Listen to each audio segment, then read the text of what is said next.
Hello friends, आज हम लोग पढ़ रहे थे क्लास 12th की सामान्य हिंदी। सामान्य हिंदी में हम लोग हिंदी काव्य साहित्य पढ़ रहे थे, जिसमें हम लोग 160 क्वेश्चन कर चुके हैं, ऑब्जेक्टिव क्वेश्चन। ठीक है, हम लोग अगला क्वेश्चन करते हैं। अगला क्वेश्चन है, रामधारी सिंह दिनकर द्वारा रचित ग्रंथ है। रामधारी सिंह दिनकर द्वारा रचित ग्रंथ है, कौन सा ग्रंथ है? हुंकार। रामधारी सिंह दिनकर द्वारा कौन सा ग्रंथ रचित है? हुंकार। हमारा फर्स्ट ऑप्शन ये हो जाएगा। ठीक है, रामधारी सिंह दिनकर द्वारा रचित ग्रंथ है हुंकार। अगला क्वेश्चन है, आंगन के पार द्वारा रचना है। आंगन के पार द्वारा नामक रचना किसकी है? अज्ञे अज्ञे जी की। ठीक है, आंगन के पार द्वारा रचित रचना किसकी है? अज्ञे जी की। हमारा थर्ड ऑप्शन सही हो जाएगा। ठीक है, अगला क्वेश्चन है, हिंदी साहित्य के आदिकाल के लिए चारण काल नाम दिया है। हिंदी साहित्य के आदिकाल के लिए चारण काल नाम किसने दिया है? रामकुमार वर्मा ने। हमारा थर्ड ऑप्शन सही हो जाएगा, रामकुमार वर्मा ने। हिंदी साहित्य के आदिकाल के लिए चारण काल का नाम किसने दिया है? रामकुमार वर्मा ने। ठीक है, अगला क्वेश्चन देखेंगे, लहर के रचनाकार है। लहर के रचनाकार कौन है? जयशंकर प्रसाद। लहर के रचनाकार कौन है? जयशंकर प्रसाद। अगला क्वेश्चन देखेंगे, निम्नलिखित में नई कविता के कवि हैं। नई कविता के कवि कौन है? सच्चिदानंद, हीरानंद, वात्स्यायन, अज्ञे। हमारा फोर्थ ऑप्शन सही हो जाएगा। निम्नलिखित में नई कविता के कवि कौन है? सच्चिदानंद, हीरानंद, वात्स्यायन, अज्ञे। ठीक है, अगला क्वेश्चन देखेंगे, हिंदी साहित्य के किस काल को पूर्व मध्य काल कहा जाता है? हिंदी साहित्य के किस काल को पूर्व मध्य काल कहा जाता है? तो भक्ति काल को। भक्ति काल को पूर्व मध्य काल कहा जाता है। ठीक है, हमारा सेकंड ऑप्शन सही होगा, भक्ति काल को पूर्व मध्य काल कहा जाता है। अगला क्वेश्चन है, कामायनी रचना है। कामायनी रचना किसकी है? जयशंकर प्रसाद की। हमारा थर्ड ऑप्शन सही होगा, कामायनी रचना किसकी है? जयशंकर प्रसाद की। अगला क्वेश्चन है, कितनी नावों में कितनी बार काव्य कृति है? सच्चिदानंद, हीरानंद, वात्स्यायन, अज्ञे की। किसकी रचना है? सच्चिदानंद, हीरानंद, वात्स्यायन, अज्ञे की। ठीक है, हमारा फर्स्ट ऑप्शन सही हो जाएगा। कितनी नावों में कितनी बार कृति किसकी है? सच्चिदानंद, हीरानंद, वात्स्यायन, अज्ञे की। अगला क्वेश्चन है, कविता में चार चांद लगाने वाली शक्ति है। कविता में चार चांद लगाने वाली शक्ति कौन सी है? व्यंजन। ठीक है, व्यंजना। हमारा थर्ड थर्ड ऑप्शन सही हो गया। कविता में चार चांद लगाने वाली शक्ति कौन सी है? व्यंजना। ठीक है, अगला क्वेश्चन है, खुमान रासो के रचयिता है। खुमान रासो के रचयिता कौन है? दलपति विजय। खुमान रासो के रचयिता कौन है? दलपति विजय। हमारा सेकंड ऑप्शन सही होगा, खुमान रासो के रचयिता दलपति विजय है। ठीक है, अगला क्वेश्चन है, रसिक प्रिया रचना किसकी है? रसिक प्रिया नामक रचना किसकी है? केशव दास की। हमारा सेकंड ऑप्शन सही है, रसिक प्रिया रचना किसकी है? केशव दास की। अगला क्वेश्चन है, अग्रदास किस काव्यधारा के कवि है? अग्रदास किस काव्यधारा के कवि है? राम काव्यधारा के। हमारा फोर्थ ऑप्शन सही हो जाएगा, अग्रदास किस काव्यधारा के कवि है? राम काव्यधारा के। ठीक है, अगला क्वेश्चन है, पपियों की वह पीन पुकार किसकी पंक्ति है? पपियों की वह पीन पुकार नामक किसकी पंक्ति है? सुमित्रानंद पंत की। पपियों की वह पीन पुकार किसकी पंक्ति है? सुमित्रानंद पंत की। अगला क्वेश्चन है, प्रिय प्रवसा काव्यकृति का मुख्य रस है। प्रिय प्रवसा काव्यकृति का मुख्य रस कौन सा है? वियोग श्रृंगार। हमारा थर्ड ऑप्शन सही हो जाएगा, प्रिय प्रवसा काव्यकृति का मुख्य रस कौन सा है? वियोग रस। अगला क्वेश्चन है, धर्म के प्रति अनास्था तथा शोषक वर्ग के प्रति घृणा प्रमुख विशेषता है प्रगतिवाद की। हमारा सेकंड ऑप्शन सही हो जाएगा, धर्म के प्रति अनास्था तथा शोषक वर्ग के प्रति घृणा प्रमुख विशेषता है प्रगतिवाद की। और सेकंड ऑप्शन सही हो जाएगा। ठीक है, अगला क्वेश्चन है, महाभारत के शांति पर्व के कथानायक पर आधारित दिनकर की काव्यकृति है। महाभारत के शांति पर्व के कथानक पर आधारित दिनकर की काव्यकृति है कुरुक्षेत्र। और सेकंड ऑप्शन सही हो जाएगा, महाभारत के शांति पर्व के कथानक पर आधारित दिनकर की काव्य कृति कौन सी है? कुरुक्षेत्र। ठीक है, अगला क्वेश्चन देखेंगे। छायावादोत्तर काल के कवि हैं। छायावादोत्तर काल के कवि कौन है? सूर्यकांत त्रिपाठी निराला। हमारा सेकेंड ऑप्शन सही हो जाएगा। छायावादोत्तर काल के कवि कौन है? सूर्यकांत त्रिपाठी निराला। अगला क्वेश्चन है, जयशंकर प्रसाद द्वारा ब्रज भाषा में रचित काव्य संग्रह है चित्रधार। जयशंकर प्रसाद द्वारा ब्रज भाषा में रचित काव्य संग्रह कौन सा है? चित्रधार। ठीक है, हमारा फर्स्ट ऑप्शन सही हो जाएगा। अगला क्वेश्चन है, वैदेही वनवास काव्य कृति है। वैदेही वनवास काव्य कृति कौन सी है? महाकाव्य। ठीक है, वैदेही वनवास काव्य कृति है महाकाव्य। हमारा थर्ड ऑप्शन सही हो जाएगा। अगला क्वेश्चन है, ग्रंथि काव्य संग्रह के रचयिता है। ग्रंथि काव्य संग्रह के रचयिता है सुमित्रानंदन पंत। हमारा फर्स्ट ऑप्शन सही होगा। ग्रंथि काव्य संग्रह के रचयिता कौन है? सुमित्रानंदन पंत। अगला क्वेश्चन है, निम्नलिखित में से कौन सी रचना महाकाव्य नहीं है? निम्नलिखित में से कौन सी रचना महाकाव्य नहीं है? रश्मिरथी। निम्नलिखित में से कौन सी रचना महाकाव्य नहीं है? रश्मिरथी। हमारा थर्ड ऑप्शन सही होगा। और निम्नलिखित में से कौन सी रचना महाकाव्य है? तो पद्मावत, कामायनी और साकेत। ठीक है, अगला क्वेश्चन देखेंगे। जयशंकर प्रसाद के काव्य की सिद्धावस्था है। जयशंकर प्रसाद की काव्य की सिद्धावस्था है कामायनी। ठीक है, हमारा फोर्थ ऑप्शन सही हो जाएगा। जयशंकर प्रसाद की काव्य की सिद्धावस्था है कामायनी। अगला क्वेश्चन है, अयोध्या सिंह उपाध्याय हरिओद की रचना है वैदेही वनवास। अयोध्या सिंह उपाध्याय हरिओद की रचना है वैदेही वनवास। हमारा फर्स्ट ऑप्शन सही होगा। अगला क्वेश्चन है, रीति मुक्त कवि हैं। रीति मुक्त कवि कौन है? घनानंद। हमारा फोर्थ ऑप्शन सही होगा। रीति मुक्त कवि कौन है? घनानंद। अगला क्वेश्चन है, हमारा अगला क्वेश्चन है, निम्नलिखित में से मछलीशरण गुप्त की रचना नहीं है। निम्नलिखित में से मछलीशरण गुप्त की रचना कौन नहीं है? हमारा सेकेंड ऑप्शन सही होगा इत्यलम। ठीक है, इत्यलम मछलीशरण गुप्त की रचना नहीं है। ठीक है, और मछलीशरण गुप्त की रचना कौन कौन है? सिद्धराज, अनग और प्रदक्षिणा।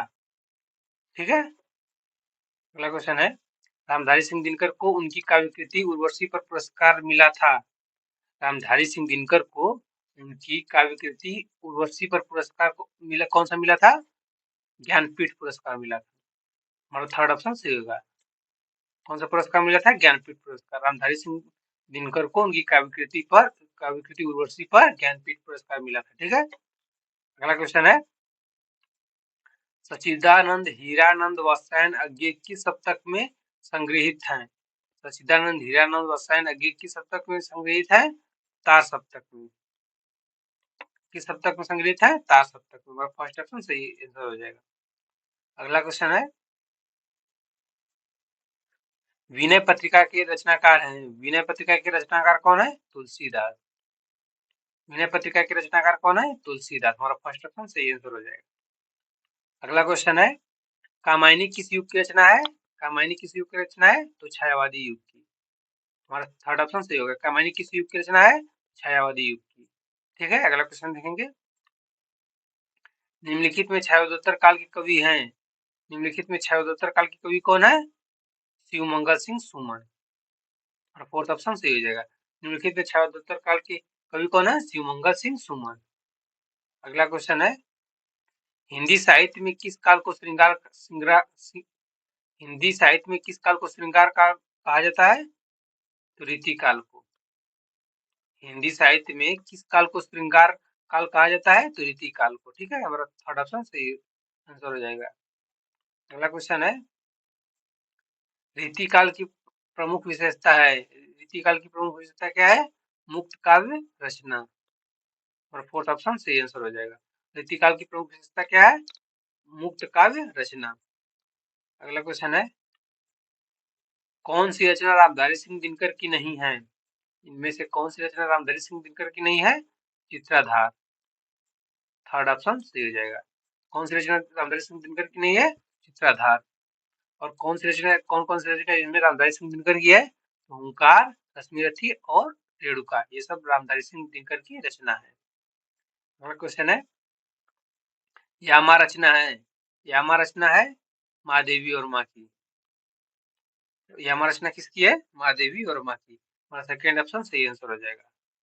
अगला क्वेश्चन है, निम्नलिखित में से कौन प्रेमाश्रयी शाखा के कवि नहीं है? निम्नलिखित में से कौन प्रेमाश्रयी शाखा के कवि नहीं है? नंददास। थर्ड ऑप्शन सही आंसर हो जाएगा। निम्नलिखित में से कौन प्रेमाश्रयी शाखा के कवि नहीं है? नंददास। अगला क्वेश्चन है, निम्नलिखित में से किन्हें ज्ञानपीठ पुरस्कार नहीं मिला है? निम्नलिखित में से किन्हें ज्ञानपीठ पुरस्कार नहीं मिला है? निराला को। हमारा सेकंड ऑप्शन सही आंसर हो जाएगा। निम्नलिखित में से किन्हें ज्ञानपीठ पुरस्कार नहीं मिला है? निराला को। और ज्ञानपीठ पुरस्कार इनमें से किसको किसको मिला है? महादेवी वर्मा को, सुमित्रानंद पंत को और अज्ञे जी को। अज्ञे जी को ज्ञानपीठ पुरस्कार मिला है। ठीक है, अगला क्वेश्चन देखेंगे, हरी घास पर क्षण भर कृति निम्नलिखित में से किसकी है? हरी घास पर क्षण भर कृति निम्नलिखित में से किसकी है? तो अज्ञे जी की। हरी घास पर क्षण भर नामक कृति किसकी है? तो अज्ञे जी की। ठीक है, हमारा सेकंड थर्ड ऑप्शन सही आंसर हो जाएगा। अगला क्वेश्चन है, छायावाद काल का काल निर्धारण कीजिए। छायावाद काल का काल निर्धारण क्या है? सन 1919 से 1938 ईस्वी। छायावाद काल कब से कब था? सन 1919 से 1938 ईस्वी में। हमारा थर्ड ऑप्शन सही आंसर हो जाएगा। अगला क्वेश्चन है, प्रगतिवाद का मुख्य आधार है। प्रगतिवाद प्रगतिवाद का मुख्य आधार क्या है? साम्यवाद। थर्ड ऑप्शन सही आंसर हो जाएगा। प्रगतिवाद का मुख्य आधार क्या है? साम्यवाद।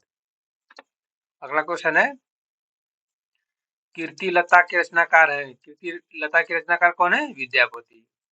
हमारा फोर्थ ऑप्शन सही आंसर हो जाएगा। कीर्ति लता के रचनाकार कौन है? विद्यापति। अगला क्वेश्चन है, हरिऔध जी की कृति नहीं है। हरिऔध जी की कृति कौन सी नहीं है? चित्राधार। हरिऔध जी की कृति कौन सी नहीं है इसमें से? चित्राधार। हमारा फोर्थ ऑप्शन सही आंसर हो जाएगा। अगला क्वेश्चन है, साहित्य लहरी के रचयिता है। साहित्य लहरी की रचयिता कौन है? सूरदास। मतलब सेकंड ऑप्शन सही आंसर हो जाएगा। साहित्य लहरी की रचयिता कौन है? तो सूरदास। ठीक है, अगला क्वेश्चन है, इनमें से किस समय सीमा को द्विवेदी युग के नाम से जाना जाता है? तो द्विवेदी युग की समय सीमा कौन सी है? 1900 से 1922 ईस्वी में। द्विवेदी युग की समय सीमा क्या है? 1900 से 1922 ईस्वी तक। हमारा थर्ड ऑप्शन सही आंसर हो जाएगा। ठीक है, अगला क्वेश्चन है, सूफी काव्यधारा के कवि हैं। सूफी काव्यधारा के कवि कौन है? जायसी। हमारा थर्ड ऑप्शन सही आंसर हो जाएगा। सूफी काव्यधारा के कवि कौन है? जायसी। अगला क्वेश्चन है, निम्नलिखित में से राम भक्ति शाखा के कवि नहीं है। निम्नलिखित में से राम भक्ति शाखा के कवि कौन नहीं है? चतुर्भुज दास। चतुर्भुज दास। निम्नलिखित में से राम भक्ति शाखा के कवि कौन नहीं है? चतुर्भुज दास। फोर्थ ऑप्शन सही आंसर हो जाएगा। और राम भक्ति शाखा के कवि कौन कौन है इसमें? नाभादास, तुलसीदास और अग्रदास। ये सब राम भक्ति शाखा के कवि हैं। ठीक है, अगला क्वेश्चन है, चुभते चौपदे के रचनाकार है। चुभते चौपदे नामक के रचनाकार कौन है? अयोध्या सिंह उपाध्याय हरिऔध। चुभते चौपदे के रचनाकार कौन है? अयोध्या सिंह उपाध्याय हरिऔध। हमारा फोर्थ ऑप्शन सही हो जाएगा। अगला क्वेश्चन है, नई कविता युग की रचना है। नई कविता युग की रचना क्या है? खुशबू के शिलालेख। नई कविता युग की रचना है खुशबू के शिलालेख। हमारा सेकंड ऑप्शन सही आंसर हो जाएगा। अगला क्वेश्चन है, रीतिकाल की सर्वाधिक महत्वपूर्ण प्रवृत्ति है। रीतिकाल की सर्वाधिक महत्वपूर्ण प्रवृत्ति है श्रृंगारिकता। क्या है? श्रृंगारिकता। और सेकंड ऑप्शन सही आंसर हो जाएगा। रीतिकाल की सर्वाधिक महत्वपूर्ण प्रवृत्ति क्या है? श्रृंगारिकता। अगला क्वेश्चन है, पृथ्वीराज रासो का रचना काल है। पृथ्वीराज रासो का रचना काल है वीरगाथा काल। हमारा फर्स्ट ऑप्शन सही आंसर हो जाएगा। पृथ्वीराज रासो का रचनाकार है वीरगाथा काल। ठीक है, अगला क्वेश्चन लिखेंगे, कामायनी की प्रथम सर्ग का नाम है। कामायनी की प्रथम सर्ग का नाम क्या है? चिंता। हमारा फर्स्ट ऑप्शन सही आंसर हो जाएगा। कामायनी की प्रथम सर्ग का नाम क्या है? चिंता। अगला क्वेश्चन है, सुमित्रा नंदन पंत सुकुमार कवि हैं। सुमित्रा नंदन पंत सुकुमार कवि हैं प्रकृति के सुकुमार सुमित्रा नंदन पंत जी हैं। ठीक है, प्रकृति के सुकुमार सुमित्रा नंदन पंत जी कवि हैं। ठीक है, अगला क्वेश्चन है, हमारा फर्स्ट ऑप्शन सही आंसर है। अगला क्वेश्चन है, राम की शक्ति पूजा कविता के रचयिता है। राम की शक्ति पूजा राम की शक्ति पूजा कविता के रचयिता कौन है? सूर्यकांत त्रिपाठी निराला। हमारा फर्स्ट ऑप्शन सही है, सॉरी थर्ड ऑप्शन सही आंसर हो जाएगा। राम की शक्ति पूजा कविता के रचयिता कौन है? सूर्यकांत त्रिपाठी निराला। अगला क्वेश्चन है, निम्न में से जयशंकर प्रसाद की काव्य कृति है। निम्न में से जयशंकर प्रसाद की काव्य कृति कौन सी है? चित्रधार। जयशंकर प्रसाद की काव्य कृति कौन सी है? चित्रधार। हमारा फोर्थ ऑप्शन सही आंसर हो जाएगा। अगला क्वेश्चन है, निम्न में से कौन मैथिली शरद गुप्त की रचना है? निम्नलिखित में से कौन मैथिली शरद गुप्त की रचना है? तो अनग। अनग किसकी रचना है? मैथिली शरद गुप्त की। हमारा सेकेंड ऑप्शन सही आंसर हो जाएगा। अनग किसकी रचना है? मैथिली शरद गुप्त की। अगला क्वेश्चन है, हिंदी का प्रथम महाकाव्य माना जाता है। हिंदी का प्रथम महाकाव्य माना जाता है पृथ्वीराज रासो को। पृथ्वीराज रासो को हिंदी का प्रथम महाकाव्य माना जाता है। हमारा थर्ड ऑप्शन सही आंसर हो जाएगा। हिंदी का प्रथम महाकाव्य है पृथ्वीराज रासो। अगला क्वेश्चन है, रामधारी सिंह दिनकर की रचना है। रामधारी सिंह दिनकर की रचना कौन सी है इसमें? परशुराम की प्रतीक्षा। रामधारी सिंह दिनकर की रचना कौन सी है इसमें? परशुराम की परीक्षा। हमारा सेकेंड ऑप्शन सही आंसर हो जाएगा। अगला क्वेश्चन है, विनय पत्रिका किस काल की रचना है? विनय पत्रिका किस काल की रचना है? भक्ति काल की। विनय पत्रिका किस काल की रचना है? भक्ति काल की। हमारा सेकेंड ऑप्शन सही आंसर हो जाएगा। अगला क्वेश्चन है, निम्नलिखित में से हरिऔध की रचना नहीं है। निम्नलिखित में से हरिऔध की रचना इसमें से कौन सी नहीं है? अनग। निम्नलिखित में से हरिऔध की रचना कौन सी नहीं है? अनग। और निम्नलिखित में से हरिऔध की रचना कौन कौन सी है? चुभते चौपदे, रस कलश और वैदेही वनवास। ये तीनों हरिऔध की रचना है। ठीक है, अगला क्वेश्चन देखेंगे, निम्नलिखित में एक चंपू काव्य है। निम्नलिखित में एक चंपू काव्य है यशोधरा।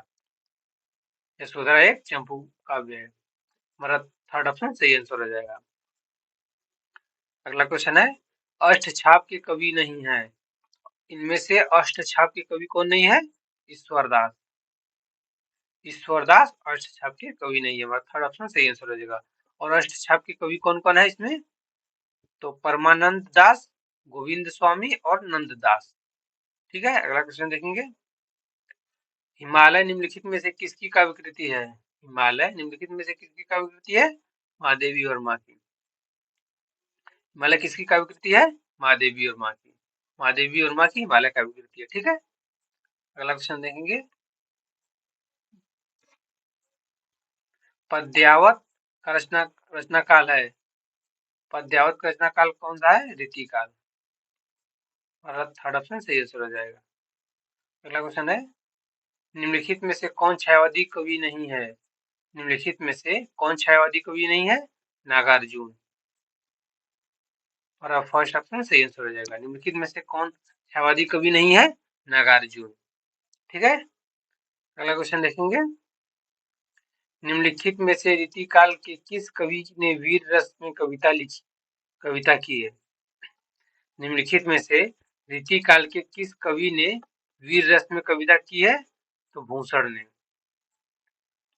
ने रीतिकाल में वीर रस की कविता की है। ठीक है, हमारा फोर्थ ऑप्शन सही आंसर हो जाएगा।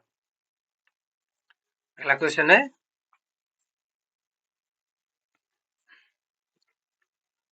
हमारा अगला क्वेश्चन है, हिंदी साहित्य का इतिहास लिखने वाले विद्वान हैं। हिंदी साहित्य का इतिहास लिखने वाले विद्वान कौन है? गारसा द तासी।